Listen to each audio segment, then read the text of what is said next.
In primetime news this evening, what really happened? Maroons speak out against deadly shooting which marred celebrations Thursday night. UWI lecturers take industrial action. And Chief Justice calls for the abolition of jury trials.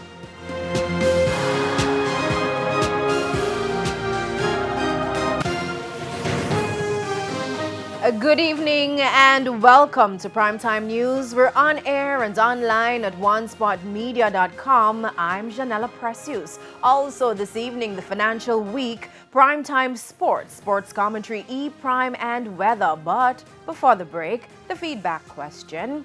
And this evening we're asking, what are your views on the Maroon celebrations in a Kompong Thursday?